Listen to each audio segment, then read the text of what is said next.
All right, folks. I'm going to have a little break in her testimony to show you something based on Jen's testimony at trial 1 and trial 2.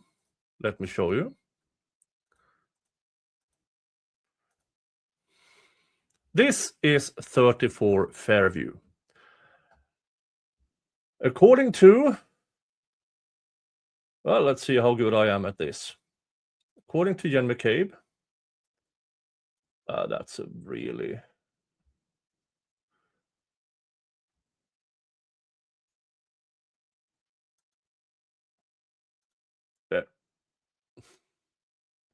There were cars here and here, but and I believe also one here. Here is the Jeep, right here, according to Jen McCabe. And Karen Reed parks. Here's the front door. Parks here.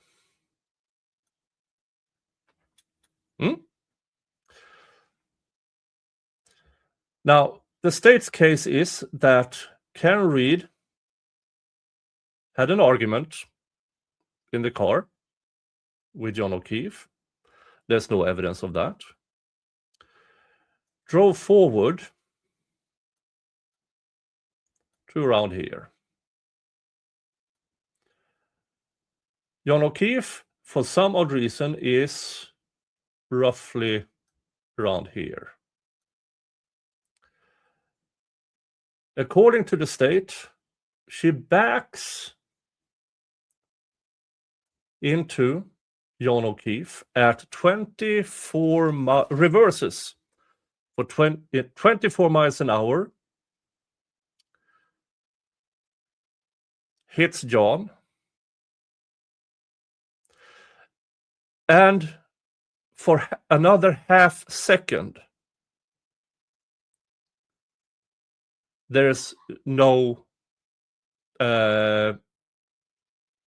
recorded data about hitting the brakes, according to the state's theory. Now, at 24 miles an hour, if she brakes after half a second, she is around here.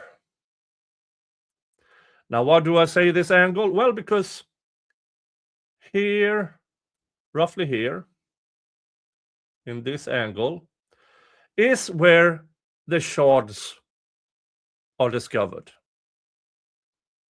So it has to be in an angle, because physics doesn't lie.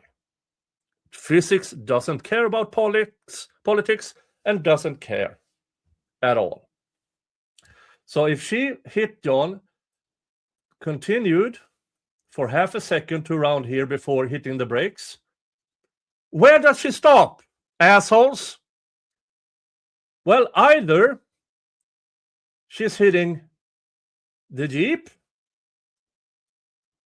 somehow, this car, or might even drive into, depending, because it's winter, it's slippery, she could have gone anywhere, but she would absolutely have hit something in this area, if not everything. This is the state's own theory. This is the state's own evidence, with the shards of glass, John being hit here, and she continues for at least half a second without touching the brake. Do you now understand why I, on social media, on other streams, on videos, say physics says John O'Keefe was not hit by Karen's SUV? 5 different doctors.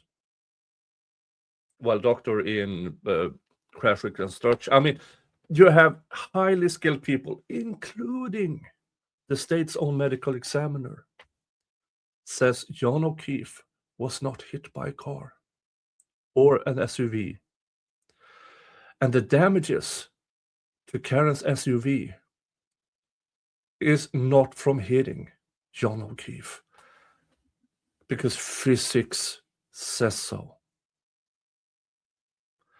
It's not that hard. If what they claim, the state itself, if they claim she hit him at 19, 24, 23.5, what, they changed the number, but data doesn't lie.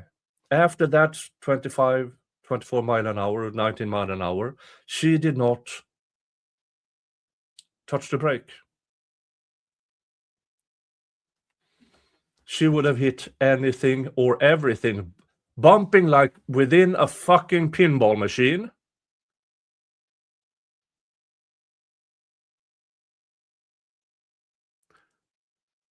She didn't hit John.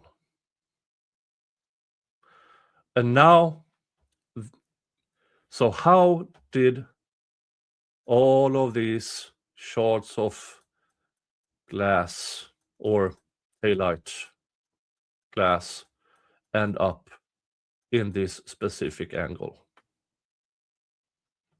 at that place if Karen didn't hit John? Well, if you rule out what can't happen due to physics, it has to have gotten there some other way. Right? Because this is what Jen McCabe testified. Here's the Jeep. She saw the SUV here.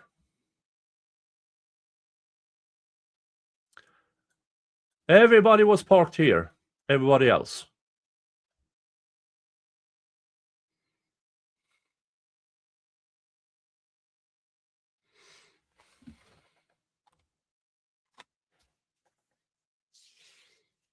It really is that easy. Now, could John have been hit by something else? Maybe, but how did Karen Reed's Charles get there? Well, we do know he was, due to his injuries, which are clearly similar to boxing injuries.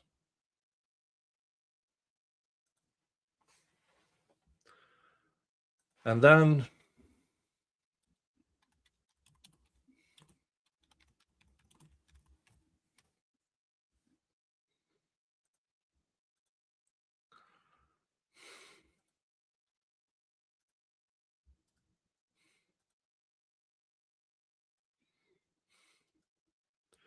we have this.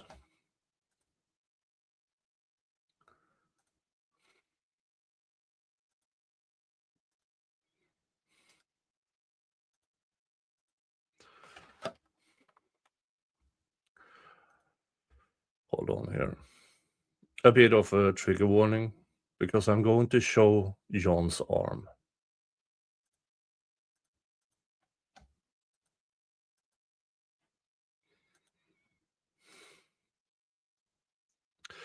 These are the injuries on John's arm.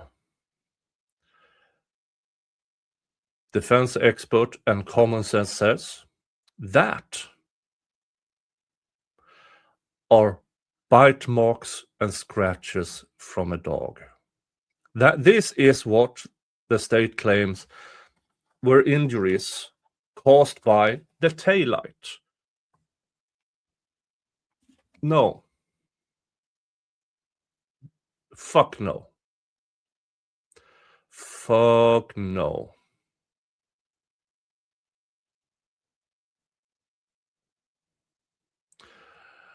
And who had a dog with a history of attacking other dogs and even humans? The owners of 34 Fairview. Chloe, who soon after this happened, disappeared. Never been seen again.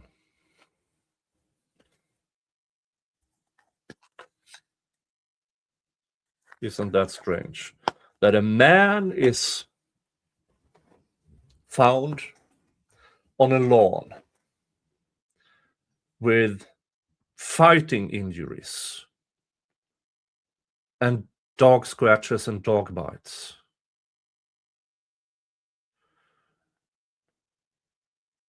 And then the dog disappears.